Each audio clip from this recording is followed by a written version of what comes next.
So if we're gonna start a formation, what are you going with? A 4-2-2-1? What was your? So it's basically the four in the back who we have. I mean, we've been playing Hernandez, Peralta, Franco, Gutman. Yep. But the only difference is I would say that I would send Gutman, I would send Hernandez, but say only when it's really on and only one of you. We should never, ever, ever have both of you up. There's no reason for it because when we have both of them up, one guy's involved in the play and the other one's doing nothing. Then you got shift 3 in the back. Right. If one guy goes forward, shift 3 in the back. We always have Sosa sitting in front of them. Okay. That's the defensive guy breaking it up. So we always have 4 in the back. Okay. Right. So the big question mark is who is the guy next to Sosa that's in front of him? Yeah. So obviously I would think Martinez definitely in the middle. I would say the out wides, I would say Araujo and Moreno. Definitely Almada sitting in right behind Martinez. So, but only question is who is the extra guy? And to me, I would say to divide it up. So when you're at home and you're on the front foot, it should be Josetu, who's a little more offensive, maybe even occasionally a guy like Sejdic. But I think Josetu's better. And when we're on the road, you play Ibarra with an extra defensive guy. Okay. It's easy. Now, and you could occasionally that's the core package, if you will. That doesn't mean you can't occasionally rest Moreno and start Lennon.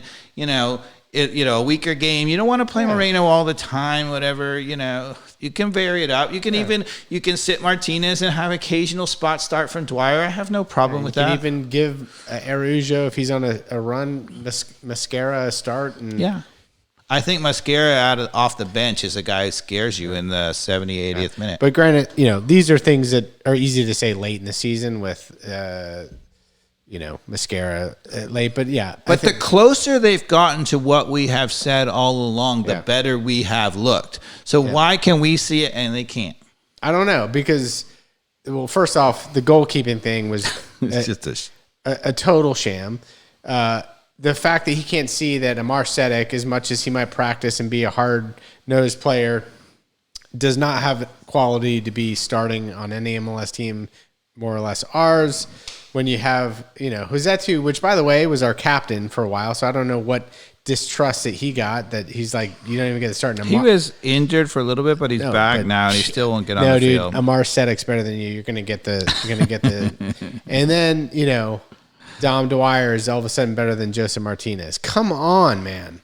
Okay. And then Moreno, we've already talked about it. There's so many things that do not add up beyond just the atrocious things and you see them better than I do, right? Which are the stuff that sadly I see better in the NFL, right? Like the 28-3 thing where you're like, all right, why in the hell would you be lined up at shotgun when all you need to do is not lose yards at this point, right? At 28-3.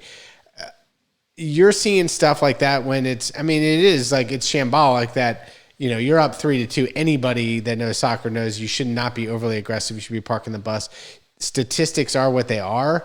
You're better off not going for the goal and playing sound defense than you are trying to have Air Juan go in for his hat trick. Well, it just is what it is, man. And it's the season on the line. Yeah, and you play the odds against Vegas. It's one thing to be doing that early on in the season and you're on a roll and you're pressing, you want to go for the last goal, awesome, go for it, right? Bury people, right?